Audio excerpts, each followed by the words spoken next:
United Nations Commissioner for Human Rights, Ms. Michelle Bachelet. And let me immediately say, all protocol observed, but to recognize Justice Albisex, who I haven't seen for a long time, who taught me a lot about human rights. So if you ever wanted to know, Ms. Bachelet, where I got my lessons about human rights, there's the man who taught me a lot. Thank you very much. It is a real honor for me to have this opportunity, and it is actually a privilege that we as South Africans who are here are able to join various countries around the world to mark the 70th anniversary of the Universal Declaration of Human Rights.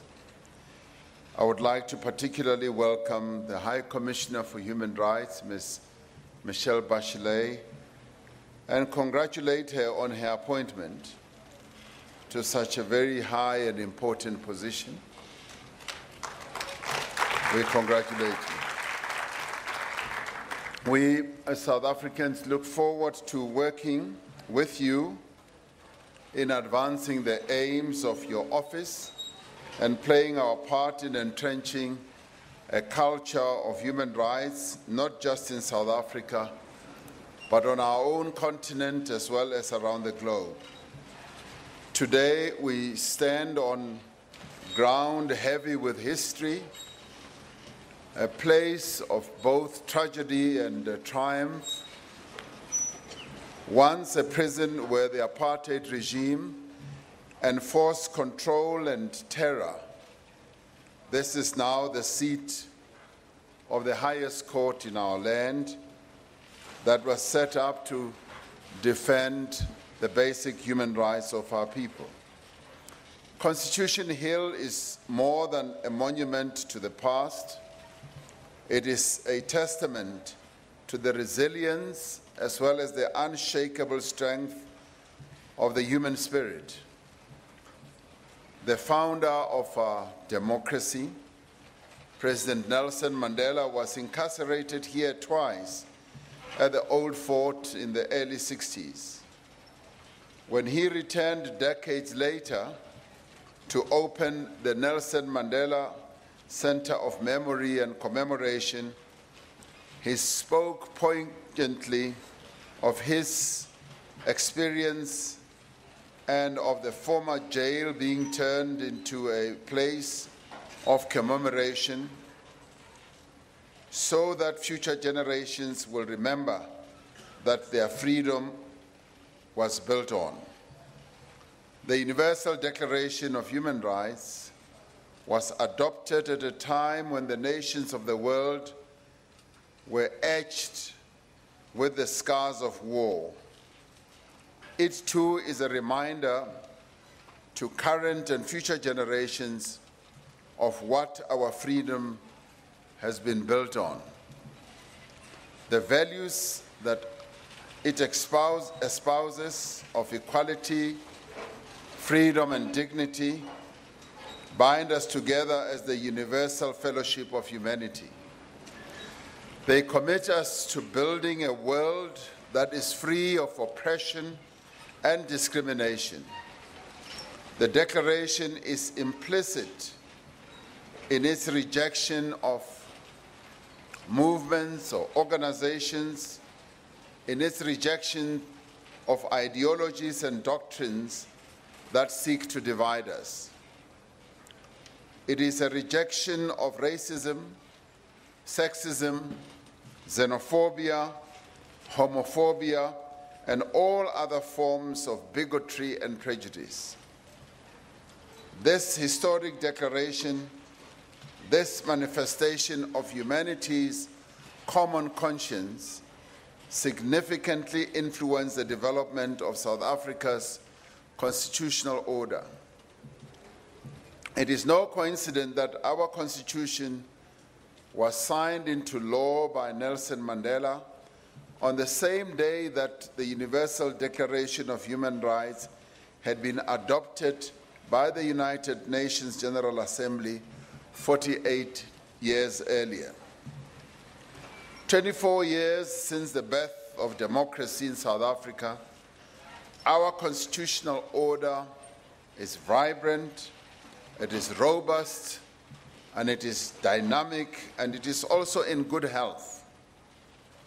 Our Constitution, with its Bill of Rights, underpins our actions as a government working hard to improve the material conditions of our people, to uphold the rule of law, and to safeguard fundamental freedoms. It was the Universal Declaration of Human Rights that contributed most to entrenching human rights principles into our law, perhaps more than any other international instrument. But it was also this document that helped to strengthen our resolve, to make us become much more committed to the struggle against apartheid, because it served as a reference point. And as we continued to prosecute our struggle, we continue to realize that we are not mad. The world has adopted a document which we would also like to see embraced in our own country. I had the privilege of being part of the team that was given the momentous task of drafting South Africa's first democratic constitution. It was a heady and exhilarating time, but also a daunting responsibility. Across the table were some of our former enemies, the very people who had violated the rights of many of our people, representing political parties still firmly stuck in the past, a past where a racial minority enjoyed rights and freedoms to the exclusion and at the expense of the majority.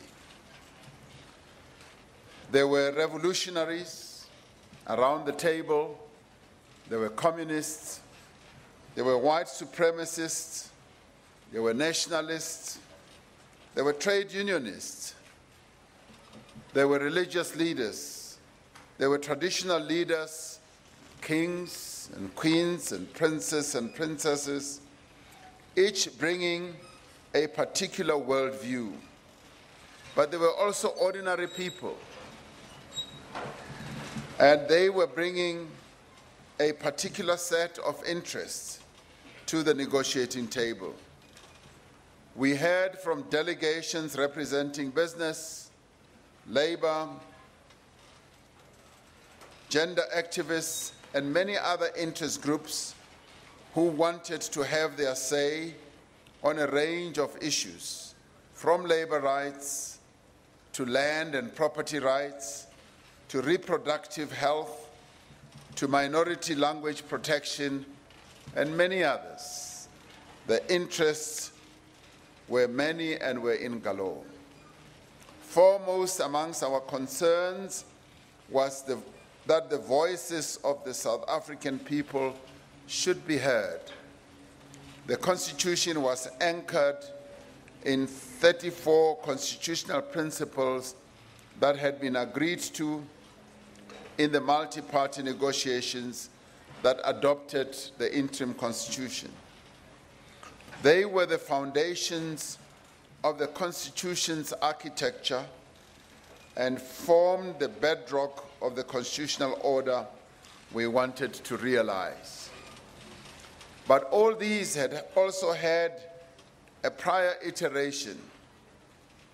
As the struggle against apartheid raged, our forebears got together in Kliptown, where I am headed this afternoon after giving this speech, where they drafted the Freedom Charter, And it was that Freedom Charter that in many ways was also a mirror of what the Universal Declaration of Human Rights also contained. I had to clip down where this document that fired up many of our people to continue struggling against apartheid. And this time round is to go and sign a promulgation of a clause that was contained in the Freedom Charter that dealt with a national minimum wage. The drafters, the forebears of our struggle, had inserted in the Freedom Charter a clause as they dealt with all other things, the right to vote, the right to health, the right for movement. They also dealt with the issue of a basic minimum wage, because the rights of workers in our country had been trashed and destroyed. And that document also formed the foundation stones of what our Constitution finally became grounded on.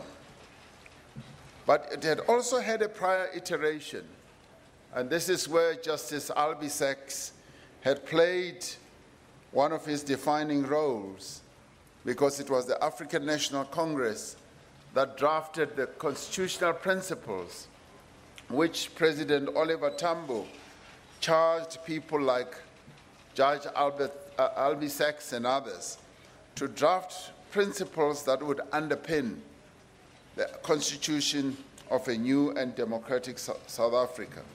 So our constitution was then grounded on all these wonderful documents that had been drafted, right as early as the 40s, when the African Claims document was drafted, the Freedom Charter, the Universal Declaration of Human Rights, as well as the constitutional principles that Oliver Tambo had declared should be drafted.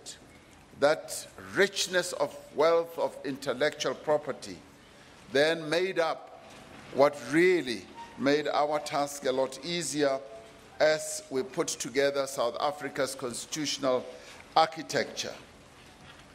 Principle 2 was a practical expression of the values that underpin, yes, the Universal Declaration of Human Rights. It said that everyone in South Africa would enjoy all universally accepted fundamental rights, freedoms, and civil liberties, which would be provided for and protected by the Constitution. The centrality of human rights in our law and the importance of having a Bill of Rights included in our Constitution is in no small part thanks to the enduring impact of a declaration that has proven to be as relevant as it is timeless. 70 years since it was adopted, South Africa reaffirms its commitment to upholding this pact between the peoples of the world. The same collaboration and consensus that defined the period during which we drafted our first constitution is what we seek to harness even now. While we have one of the most progressive constitutions in the world, particularly as it relates to socio-economic rights, there is a great deal of unfinished business. There is a disjuncture between what our Constitution promises and the lived reality of our people on the ground. For example, the right to gender equality promised by our Constitution is rendered meaningless unless the state and all social actors fulfill their obligation to put instruments in place to support the advancement of this right. Whether it is with setting up specialized sexual offenses courts or repealing laws that uphold discrimination against women, there must be a practical manifestation of this right. Similarly, outlawing discrimination on the basis of race, gender, religion, or sexual orientation is only effective if action is taken against those who continue to use discrimination as a measure of exclusion, be it in schools, in the workplace, in places of worship, or indeed in any other place. The burning issue of land, of access to land and ownership of land, has brought into sharp focus the reality that we still have to extend the property rights that are enshrined in our Constitution to all South Africans. And the property rights happen to be in the body of our Bill of Rights as well.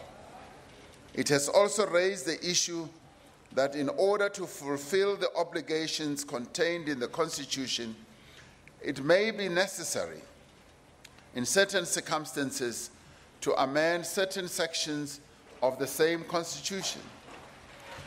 We will all be aware of the robust and welcome debates that have been taking place around the land issue and land ownership in South Africa. It is a sign of the health of our democracy that an extensive and wide-ranging process of public participation preceded the decision of our Parliament to adopt the resolutions and recommendations of a committee with regards to land expropriation. At the same time, this process has been a barometer of public sentiment and also an affirmation of the resilience of our constitutional order. Our citizens have participated with a great deal of enthusiasm, showing that across the length and the breadth of the land, they still retain the utmost faith in our Constitution as the primary means by which their rights can be protected, by which their rights can be advanced and enforced. Our country is a relatively young democracy against the broader scheme of world constitutions and democracies. The gains we have registered are all the more extraordinary when one considers the legacy that we have been tasked to correct. When you consider the many years under colonialism and apartheid rule, that 25 years into democracy, we have been dealing with that legacy that entrenched itself, that became conventions, traditions, laws, and practices, and broader societal influence. We have had a huge job cut out for us. But we know that for those who are still affected by poverty, by the legacy of dispossession, and also by underdevelopment, our progress in erasing the legacy of colonialism and apartheid has not been fast enough. We know that transforming our economy, that transforming the patterns of control and ownership of our economy is an imperative. We recognize that whether it is access to land or the provision of basic services, we have to give expression to the rights of our people as entrenched in our Bill of Rights. For a constitution to be relevant, it must be a constitution that has life. It must be a constitution that people can see is alive and is able to act as a shield and defend their rights. It must be a constitution that breathes. It is neither static nor sacrosanct. It can and indeed must be responsive to the circumstances and conditions of the day, while addressing the lived reality of ordinary people on the ground, but also while living and remaining true to the principles and the values that it underpins or underpin it. We are proud of the human rights culture that prevails in South Africa today and which guides our endeavors. We're also proud that Ms. Bachelet, our own Human Rights Commission, stands at the ready and is always ready and prepared to safeguard the interests and the rights of our people. With able-minded people like the head of our Human Rights Commission, Mr. Majola here, we know that indeed our human rights as a nation is in good hands. Our constitutional order was won through the sheer determination of our people, and many of our people paid a harsh price to see this realized. We owe it to the memories of Mandela, Sisulu, and many other freedom fighters of our country to keep the faith in our Constitution alive. Far too many of our people still live in squalor and misery, denied opportunity and a chance to better their lives because of poverty, lack of a decent education, and other forms of disadvantage. In delivering the landmark Grootboom judgment 18 years ago, which concerned a group of people who occupied private land earmarked for low-cost housing, Justice Yaqub wrote, "The issues here remind us of the intolerable conditions under which many of our people are still living. It is also a reminder that unless the plight of these communities is alleviated, people may be tempted to take the law into their own hands to escape these conditions," he said. This is a reminder that our Constitution is the most potent instrument we have to change the lives of our people. It is the means through which we are able to protect the vulnerable against the abuse of power. The Constitution must never be seen as a constraint to progress or a barrier to transformation. The Constitution is a means by which we maintain our commitment to the Universal Declaration of Human Rights, the need to protect the inalienable right of every human being to live a life of freedom, a life of dignity, is what brought the nations of the world together 70 years ago. It was also the fiber that connected the drafters of our Constitution. It is what energizes and motivates us today as we seek to advance these rights, not just for our own people, but for all of humanity. We should take great pride that a culture of human rights continues to take root across the globe, even in parts of the world once associated with repression. Human rights are universal. They are not relative. For as long as only some enjoy them and others don't, our task is not over. For as long as some still face discrimination, oppression, and exploitation, none of us can be truly free. Let us therefore join hands in promoting human rights across the globe so that all people can enjoy the freedoms that we so dearly cherish, and so that we can breathe a better, fairer, and world to the generations that follow. Ms. Bachelet, the final paragraph of our Freedom Charter, which was drafted in 1955, speaks precisely to this issue when it says that these rights we will fight for throughout our lives, and we will use every means possible until those rights are achieved.